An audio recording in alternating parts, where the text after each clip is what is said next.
Assalamualaikum warahmatullahi wabarakatuh. Saya dari kelas 2D, atas nama Muhammad Rafi Putra, ingin mempresentasikan jawaban hasil ujian, mempresentasikan jawaban ujian Fisika Dasar 2. Oke, kita langsung saja untuk mempersingkat waktu. Yang pertama, medan magnet. Diketahui arus atau I sama dengan 64 ampere. Jarak titik P sama dengan R adalah 8 cm.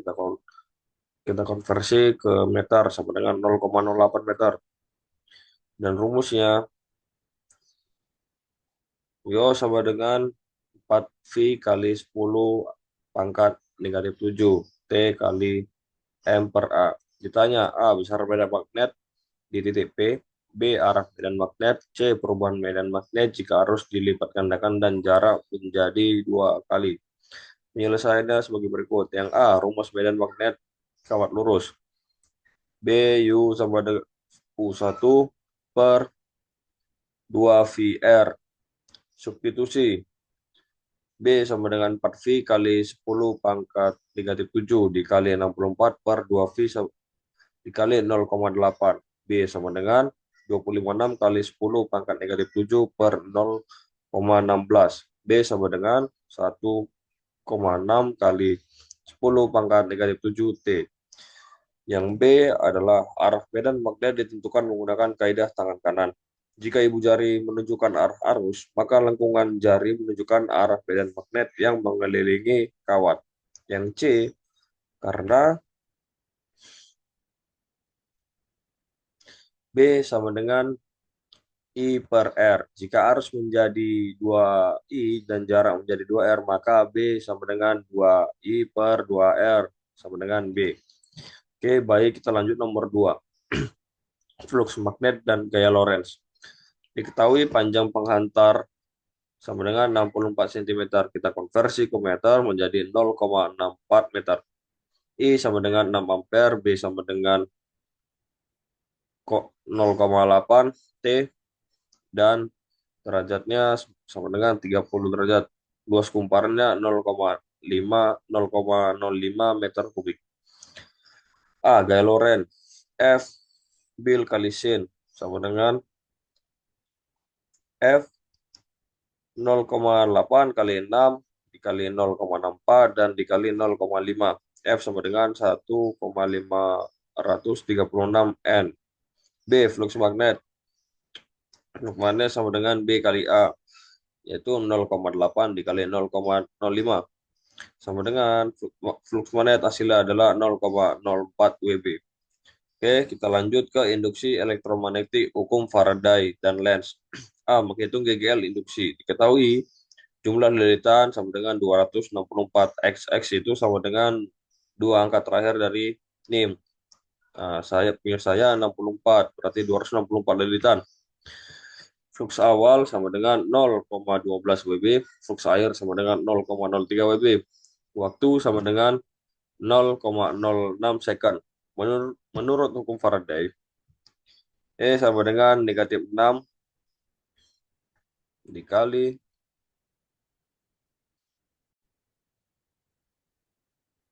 Oke, kita lanjut. Menurut hukum Faraday, GGL induksi diri sama dengan negatif N.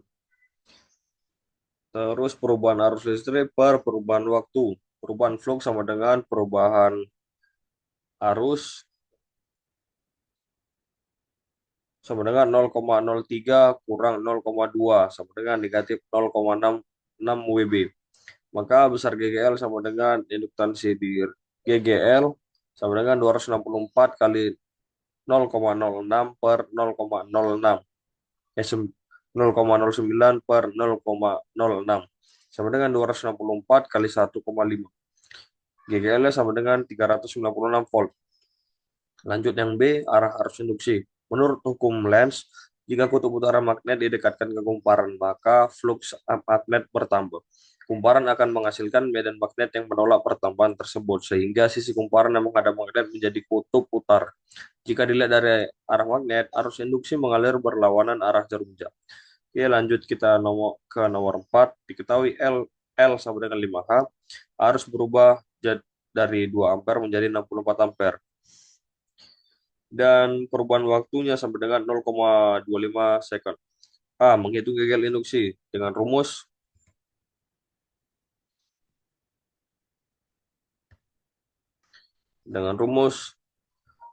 perubahan arus listrik sama dengan 64 kali 6 dikurang 2 sama dengan 62 ampere, dan gagal induksi diri ya sama dengan L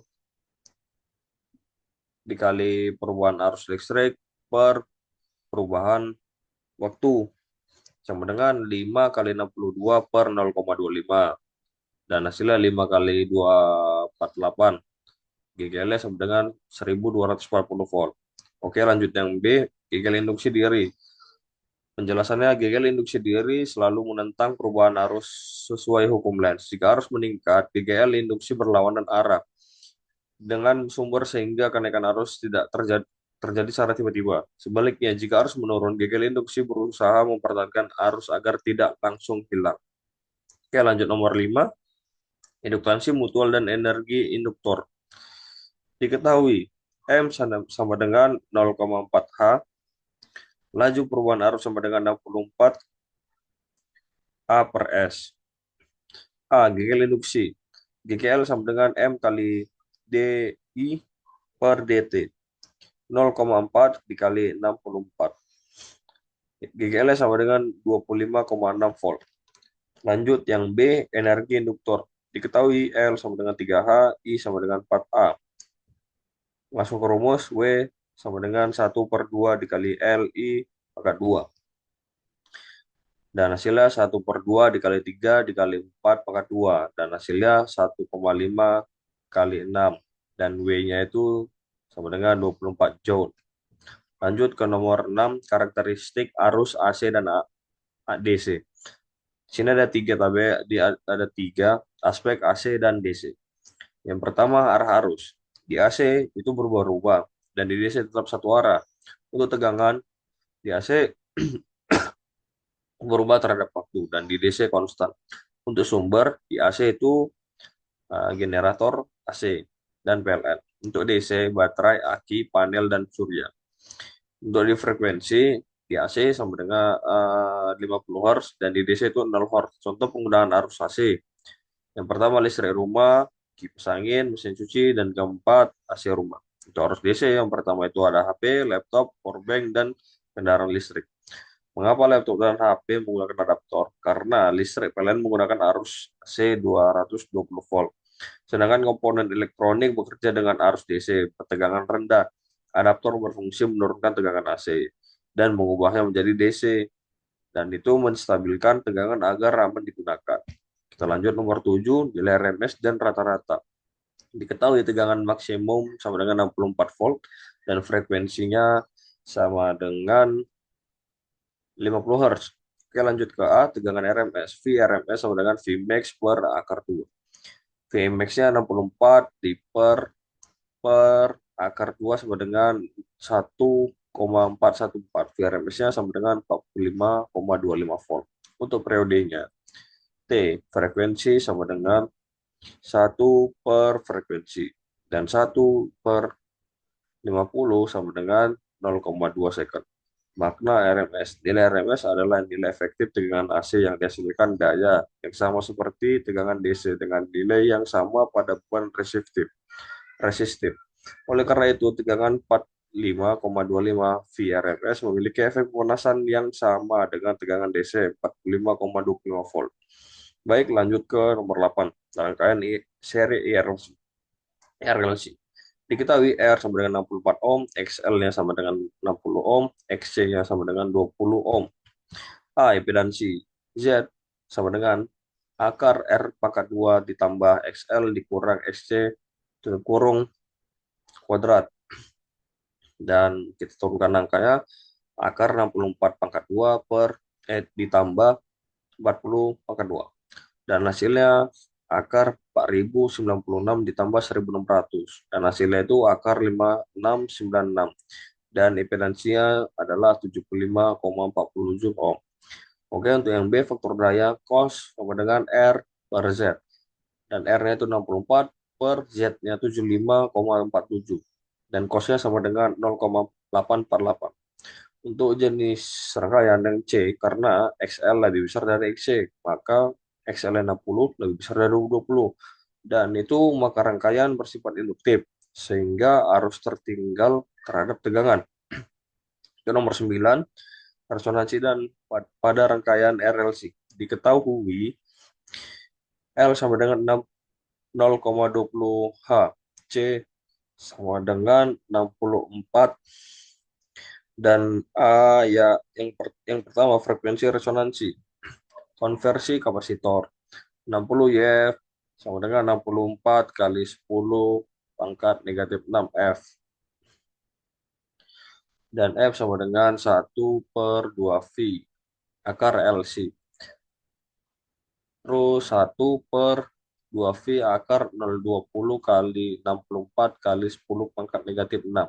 Dan hasilnya 1/2V dikali 0,0035777. F-nya sama dengan 44,5 Hz. B. Kondisi resonansi pada resonansi 1 XL sama dengan LC XC. Impedansi minimum atau Z sama dengan R. Arus maksimum yang keempat faktor daya sama dengan 1. Nomor 5 tegangan arus dan arus sefase. Nomor 6 daya yang diserap rangkaian menjadi maksimum.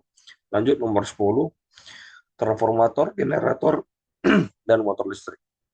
Medan magnet yang pertama. Semua alat memanfaatkan medan magnet sebagai dasar kerja. Transformator menggunakan medan magnet berubah untuk memindahkan energi. Generator memanfaatkan medan magnet untuk menghasilkan listrik. Sedangkan motor mengubah energi listrik menjadi gerak sesuai interaksi medan magnet. Yang kedua, flux magnet. Perubahan flux magnet menjadi penyebab timbulnya GGL induksi. Pada transformator, flux berubah di inti besi. Pada generator, flux berubah karena putaran rotor, dan pada motor, flux menghasilkan gaya putar. Yang ketiga, hukum Faraday. Hukum Faraday menyatakan bahwa perubahan flux magnet menghasilkan GGL induksi. Prinsip ini digunakan pada generator untuk menghasilkan listrik dan pada transformator untuk menginduksi tegangan pada kumparan sekunder. Yang keempat, hukum Lenz. Hukum Lenz menyatakan arah arus induksi selalu menentang penyebab perubahan flux. Pada generator muncul torsi lawan, sedangkan pada motor GGL balik, back EMF yang membatasi arus. Dan yang kelima, induktansi. Induktansi adalah kemampuan kumparan menghasilkan GGL akibat perubahan arus. Prinsip ini dimanfaatkan pada transformator, motor induksi, dan relay, dan solenoid. Arus AC dan DC. Yang pertama, transformator bekerja menggunakan arus AC. Yang kedua, generator dapat menghasilkan AC maupun DC tergantung konstruksinya. Yang ketiga, motor tersedia dalam tipe AC dan DC sesuai kebutuhan aplikasi. Contoh penerapan sehari-hari. Transformator yaitu adaptor charger HP. Terus ada kartu distribusi PLN. Untuk generator ada sebagai berikut: genset, alternator mobil, dan pemilik listrik. Untuk motor listrik itu berupa kipas angin, blender, pompa air, mesin cuci, dan kendaraan listrik. Oke, baik. Ini jawaban dari hasil jawaban saya untuk soal ujian fisika dasar. Bila ada maaf kata, mohon maafkan. Sekian, terima kasih.